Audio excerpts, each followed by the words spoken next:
AEW and Sports Illustrated have teamed up for one of the most pathetic partnerships this side of Daryl Hall filing a restraining order against John Oates. Yes, Hall filed a restraining order against Oates. It broke my heart too. But just like the famous Hall and Oates single, both Sports Illustrated and AEW are out of touch.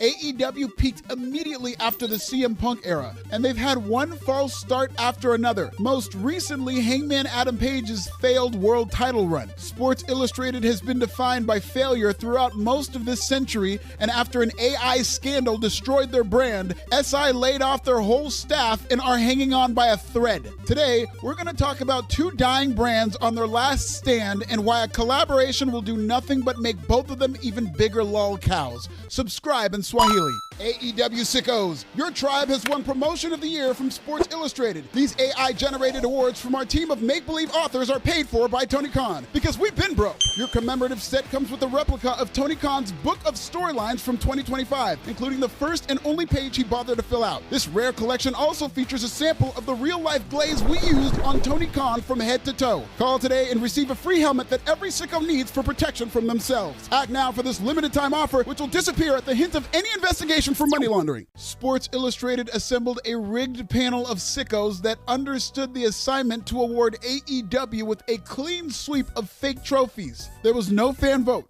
But to be fair, SI doesn't have any fans. That paper panel are the last fans standing because Sports Illustrated pays them to be.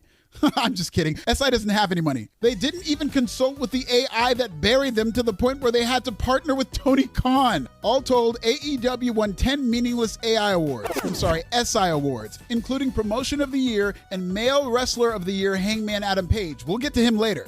These are not awards as much as they're a marketing ploy. No different from the bachelor's degree you get at Trump University. As part of these sponsored paper plaques, Tony Khan will not stop talking about the great year AEW is having because that one dead magazine from the 90s said so. We were named. Cap Coronation earned SI an exclusive softball interview with Tony Khan, which basically spells out the terms of this sad romance that feels like a blind date between two people who were both cheated on. Tony Khan mentioned Sports Illustrated on TV and in interviews with the hope that they become relevant to an audience of 500,000. In return, SI gifts AEW a gang of make-believe awards to create a narrative that AEW is back. It's basic promotion. Wrestling is built on carnies lying to sell their brand. I get it. But these lies would be so much more effective if Sports Illustrated had any credibility left. Tony Khan has a knack for finding the bottom feeders and leeches in wrestling media who consider FaceTime as a favor instead of what it should be, a fucking interrogation. Let me remind you of the type of distinguished journalists Tony surrounds himself with at the fake AEW media scrums. Hey, Tony, Rob Wong from Toronto Sun. Nice to speak with you again. David Portman from Poison Rana. Angad here from Tech Goggles. Braden Harrington here from Poison Rana. Drew Dolby, Brock and Dolby Show, Rogers Sports Media. Hi, Tony. Ella J, a wrestling gal. Logan Brown with the Behind the Bell podcast. Mark Webster from Wrestle Thrones. I had a question. Matt Kosandu for Screen of Script. Hi, John with the Bruiser podcast. Hi, Tony. Ryan Silverman from the Pomona Watchmen. This is Rich with the Greatest Folk Show podcast. Hi, Athena. Amy Nemedy with WrestleJoy. Stu Murray, Sports Guys Talking Wrestling. Jonathan with Behind the Ropes Media. Derek T. Lewis here with the D-Loop Podcast and Believe Network. Mark Quill, Wrestling Observer. Sports Illustrated, which used to be one of the biggest publications in the world, is the latest in a slew of sycophants ready and willing to ignore all AEW's red flags as long as Tony Khan will give them an interview. That's how down bad they are. Sports Illustrated is dying a slow death. And it's not just me saying it. The Trinitonian wrote The Death of Sports Illustrated, What Actually Happened. The LA Times wrote The Depressing Fall of Sports Illustrated Reveals the Real Tragedy of AI. My Forbes colleague, Dr. Marcus Collins, said how Sports Illustrated's failure to adapt led to its decline. Awful Announcing talked about the long, sad decline of Sports Illustrated. Not just me. I didn't say the demise of an old friend, how Sports Illustrated fell apart. I didn't say Sports Illustrated and the decline of real journalism, or Sports Illustrated's death by 1,000 cuts, or greed killed Sports Illustrated, or RIP Sports Illustrated, or generative AI and the fall of Sports Illustrated. Former SI GOAT Rick Riley said Sports Illustrated is a shell of itself, and he's their greatest writer of all time. or at least their greatest human writer. I ain't say that Sports Illustrated's fall was a tragedy for staff, readers, and an industry in peril, or the fall of Sports Illustrated, or how Sports Illustrated's fall could lead to a new sports journalism. The AI Google gods called the death of Sports Illustrated a financial and operational collapse triggered by its publisher failing to pay licensing fees to the brand owner. It wasn't just me saying it. I didn't ask, when did SI start writing kayfabe garbage? Lying high school sports reporter BJ Bethel did. SI and BJ Fatface are in the same AEW media freak-offs, and he's still calling them out their name. Is there already dissension within the sicko circle jerk? We'll be right back. The National Enquirer is proud to announce AEW as a promotion of the year. The Enquirer is the leading tabloid in food for less nationwide. We're right next to the Almond Joys. You can't miss it. This month's stories include a rumored Jeffrey Epstein sighting alongside Elvis Presley on an island in Cuba, Bibi Netanyahu opening a Chipotle in Palestine, all kosher, and Erica Kirk awarding a Medal of Freedom to an entire corpse. Oh, actually, that one's a real story. We're gonna have to cut that. For the latest in celebrity news and gossip, subscribe to the National Enquirer, sponsored by Tony Khan in 2025 Promotion of the Year, AEW. AEW XSI is the latest in a string of attempts for AEW to change their perception as the MySpace of wrestling. Unfortunately, they partnered with the MySpace of sports media.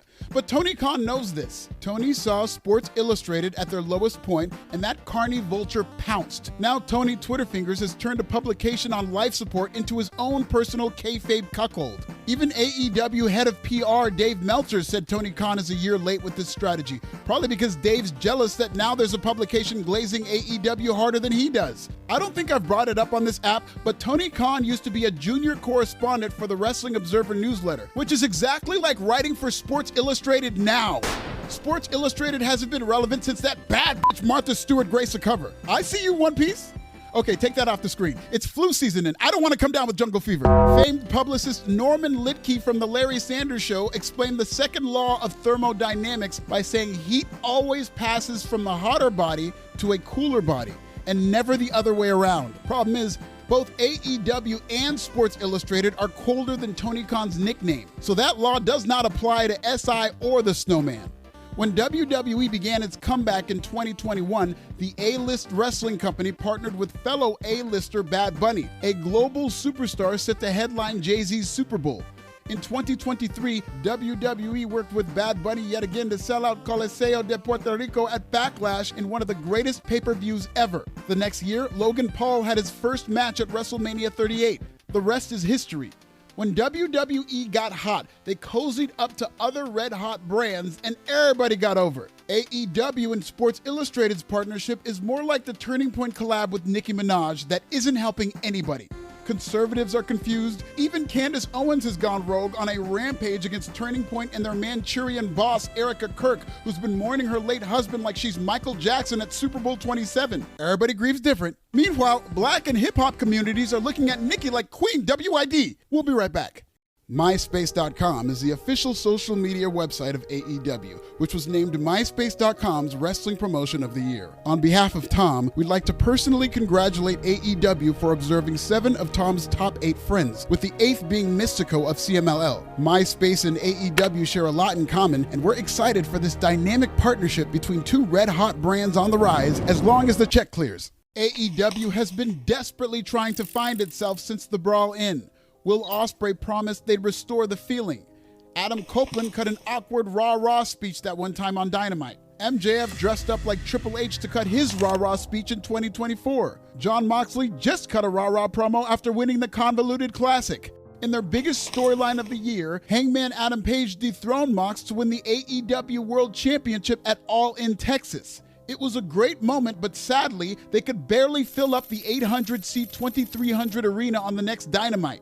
With Hangman struggling to draw and ratings plummeting to all-time lows, Adam dropped the title after just 4 months. Then the AEW version of Cody Rhodes at WrestleMania 40 failed to regain the title when MJF did just that at World's End. In MJF, AEW went for the safe choice that could stabilize its sinking ratings. In other words, the Hangman experiment failed, and AEW is still trying to find itself. Like the lyrics to the famous Hall and Oates single, AEW is out of time. A WBD merger with Netflix or Paramount Plus is in the works, and among the wide range of outcomes is the death of AEW on WBD. Put the tribalism aside for a second and realize that WBD dropping AEW is more likely to happen than not. Okay, now back to tribalism. Once red hot and beating NXT on a weekly basis, the AEW brand is fading fast. And happy Kwanzaa, Alfred. fuck? Just wanted to say I really appreciate all of your support, genuinely, across all mediums. I know you're really into my content, No, not really. so I wanted to throw my Patreon at you. Not gonna catch it. Not trying to sell you anything. I'm not that type. Ha ha ha. Yes, you are. But I really think you might enjoy it. No, I won't. We have an awesome community of wrestling and sports fans, and it's a chance to interact with me in person multiple times a week. Not even if I had the time. People really seem to enjoy it, and I think you may too. Easy diddy. We have a great Discord server too. Of course you do. Even the lowest tier at $14.99 a month seems to really feel like they're getting their money's worth. Jesus Christ, I thought he'd never shut up. By the way, I love how he says, I'm not trying to sell anything, only to ask for $4.99. Why is it that the ones who beg for the most money in this community are always the first people to call you a grifter? Like the Meltzers, the Albas, and the Whitefuls. They remind me of all the two-faced patriots who point the finger at people making money in Saudi Arabia, but upon further review, that American finger has the blood of a slave on it. I try not to call anybody a grifter. It's such a silly insult. Like, how dare you make money doing what you love? Nigga, what? Whether I agree with you or not, I support anybody's ability to make money in pro wrestling. What do we say on this channel? Get it how you live. I'm a descendant of the Vai tribe of Liberia, West Africa. It's a tribe exclusive to merchants and tradespeople whose only survival was business. Having said that, begging for $5 in the DMs during the holidays is crazy. Hello, Alfred. Oh, God damn With it. Black History Month around the corner, Didn't I block I'd like you? to reach out and see if you're interested in supporting a local colonizer and an ally. No, I'm not. Thank you. To quote the editor of AI and Sports Illustrated, grifting is a hell of a drug.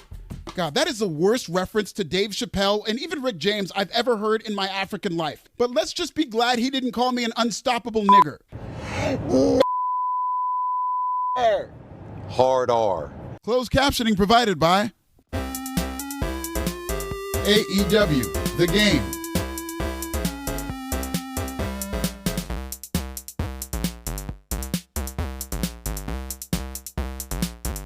Coming soon. I don't need some milquetoast, interchangeable, off-the-rack, Patreon panhandling editor of the sports media Titanic quoting black royalty. Just stick to your own culture. You don't see me quoting Hall and Oates. Okay, bad example, but at least mine were funny. AEW and Sports Illustrated is a poorly crafted marketing relationship. Anybody with any common sense can sniff out the scam. But what do they have to lose? Who knows, with enough fake awards, maybe they'll both matter again. Because the last thing I want to see is SI filing a restraining order against Tony Khan. Contrary to AI belief, Tony Khan was actually the worst booker of the year. For more on his big fails in 2025, check out this video.